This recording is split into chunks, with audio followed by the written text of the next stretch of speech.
Ahí estoy yo, pensando en cómo estructurar este video mientras manejamos de regreso al aeropuerto de Alajuela, después de haber pasado 10 días recorriendo algunos lugares de Costa Rica. Un país continental con alma de isla, donde en muy pocos kilómetros el clima y los paisajes cambian por completo. Palitos, estos son con azúcar, pero esto fue uno de los mejores descubrimientos que hicimos en Costa Rica. Miren, de queso. Pero estos con azúcar son muy buenos. Los de queso también. Un par de horas antes estaba en el Airbnb que alquilamos en Manuel Antonio repasando todo. El departamento, un combo perfecto. A menos de 50 metros del Parque Nacional y a unos 100 de la playa. Ese fue el último destino. Diría de comenzar por el principio, pero bueno, ya es tarde para eso. Hace unos meses Alini consiguió una oferta de pasajes a San José. No teníamos muy claro qué conocer por ahí, pero no tardamos en darnos cuenta que 10 días no alcanzarían ni para empezar. Alini es team playas, yo de los ríos, caminatas y hacerme un poco el Indiana Jones. Costa Rica ofrecía ambos y en abundancia.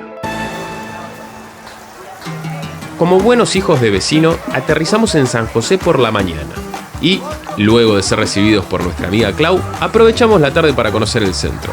Nuestro objetivo principal, el mercado central. Un viaje atemporal por pasillos estrechos, comidas crudas, cocidas, fritangas, souvenir y, spoiler alert, los únicos perezosos con cara que veríamos en todo el viaje. Nuestra primera comida callejera, empanada de carne desmechada, porotos negros y queso.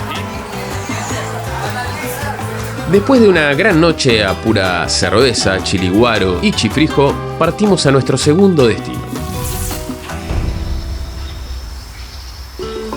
Fueron 4 horas de auto hasta Cahuita, un parque nacional del lado caribeño que prometía animales por doquier. El clima no nos acompañaba, pero una caminata de 2 horas por el medio de la selva mirando bichos resultaba atractivo. Hasta ahora no apareció ni una paloma. Nada. Vamos a ver si tenemos suerte. Finalmente empezaron a aparecer un mapache, una serpiente amarilla, un yacaré con su cena, una lagartija extraña, un animal que no pudimos identificar y una bola de pelo sin cara que resultaba ser un perezoso. La caminata de 2 horas terminó siendo de unos 15 minutos, porque pasaron cosas. Estos perritos son, llegamos hasta acá, vinimos hasta allá, pero llovió y la montaña ya vio ahí creado. Que no se puede pasar, el árbol viene hasta acá y, como si no fuera suficiente, se vieron cocodrilos. Así que quizás mañana veremos. Pero por lo menos algunos animales vimos. Tortuguita, no. Serpiente, sí. Sayona. ¡Oh, madre! Se llama comadre. Ese animal no lo conocimos, pero quién sabe, tal vez rebautizamos a los mapaches. Nota: sospechamos que la serpiente amarilla que vimos en el camino era de juguete y la ponen ahí para que los turistas le saquemos fotos porque estaba sospechosamente en la misma posición en la que estaba en el cartel. Pero bueno. Quizás mañana veremos. El mañana que esperábamos era para ser así, pero el que nos tocó fue así. Al final del viaje nos enteramos que en el Caribe, lo que ellos llaman invierno, la época de lluvias, se da al inverso que en el resto del país. Así que abandonamos la zona 2 días antes de lo previsto, rumbo a un destino que no teníamos planificado, pero el único en el que se pronosticaba sol. Bueno, al menos no llovía. La Fortuna es una ciudad que gira en torno a sus 2 principales atractivos, el volcán Arenal y la catarata La Fortuna. La habíamos dejado fuera de nuestros planes porque pensamos que estaba súper explotada turísticamente y, para nuestro propio pesar, teníamos razón. Llegamos por la tarde y solo teníamos tiempo para conocer una sola cosa. Nos decidimos por la catarata. El paisaje era realmente impactante visto desde arriba. Pero al acercarnos, se veía más gente que naturaleza. No se podía volar el dron y ni siquiera podía acercarme mucho al Lini. Pagamos $20 por persona para ver un clásico caso de Instagram versus realidad. Mi cara de alegría en esa foto creo que lo expresa todo. ¿Te vas a meter, bebé? Descubrimos que la región también era famosa por sus aguas termales y después del fracaso de la cascada nos quedó tiempo para visitar las termas del río Chollín. Un gran plan pseudo gratuito, porque como no hay estacionamientos por la zona, los trapitos deciden sobre la marcha cuánto cobrar por el cuidado del auto. Para el día siguiente, el plan original era visitar el Parque Nacional del Volcán Arenal, pero con miedo a que no nos tocase otro día soleado, decidimos adelantarnos a nuestro próximo destino, que quedaba a 1 hora y media de viaje, solo para pasar el día. Volveríamos a dormir en La Fortuna, pero nuestra siguiente reserva de hospedaje era en este lugar, que prometía cataratas y pozas de aguas azules. Por eso nos adelantamos un día. Si el lugar nos decepcionaba, teníamos la chance de cancelar la reserva e improvisar otro lugar. Bueno, todavía no sabemos, pero parece que encontramos la posta. Vamos a ver. No hay nadie, hay silencio. No sé, veremos. Y sí, lo vimos. 6 cascadas de aguas celestes en medio de una selva real en donde casi no te cruzabas con gente. Se podía volar con el dron, se podía estar juntos, se podía bañar y mucho más. Estas son las Blue Falls, la más preparada, turísticamente hablando, de las varias fincas de la zona que tienen acceso a diferentes ríos y cascadas. Había un único dueño privado en esta maravilla. Si te interesa comprar un río con cascadas, selva y demás para vos solito, Costa Rica es tu lugar. Tanto nos gustó el paseo que al otro día, antes de hacer el check-in en un hospedaje de la zona, volvimos a las mismas Blue Falls sumando a la Catarata Toro, que también pertenece al mismo dueño, un holandés descontracturado que te atiende personalmente y te vende la entrada. La Catarata Toro es impresionante también. Al igual que la de La Fortuna, es impactante y abrumadora vista desde arriba. Las fotos y los videos no le hacen justicia. De verdad, hay que estar ahí para poder apreciarlo. De todas maneras, después de bajar tantos escalones, llegamos a la conclusión que lo mejor es solo verla desde arriba y guardar las energías para las Blue Falls. Era nuestro segundo día de trekking. Las piernas comenzaban a fallar y solo quedaba energía para llegar al hospedaje.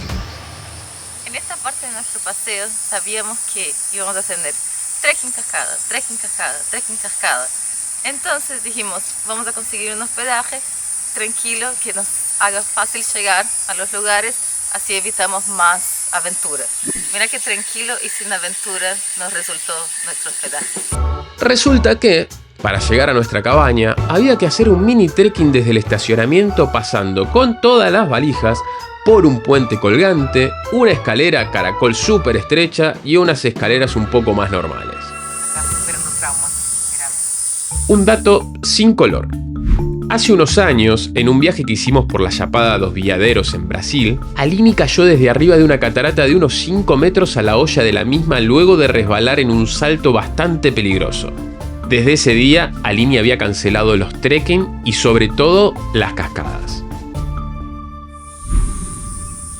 Eran solo 2 cabañas, pero nosotros los únicos huéspedes. Pasamos 2 noches increíbles, solos, en medio de la selva. Ahí va. No lo sabíamos, pero el hospedaje estaba dentro de una de estas fincas, al estilo Blue Falls, con ríos y cascadas propias. En ese trekking sí estuvimos completamente solos. Caminatas un poco más complejas, agrestes, sin tanta intervención humana. Atravesando ríos. Vamos. No va, no pasa nada. Superando miedos. Muy aventurera. Cuando digo que estábamos solos, era completamente solos. Para el final del recorrido, llegando a la Catarata Esmeralda, Aline ya caminaba por la selva descalza y en bombacha. Andando por el barro, piedras resbaladizas y aguas hasta por la cintura. Podemos decir que el miedo de Aline ya está superado. Sin embargo, mi poca tolerancia a las aguas con bajas temperaturas sigue bien activa. Una zambucida para las cámaras, por favor. ¿No? Sigue allá. Más o menos en la misma posición que los dejé. Me voy a quedar sin batería. Le voy a poner un repuesto.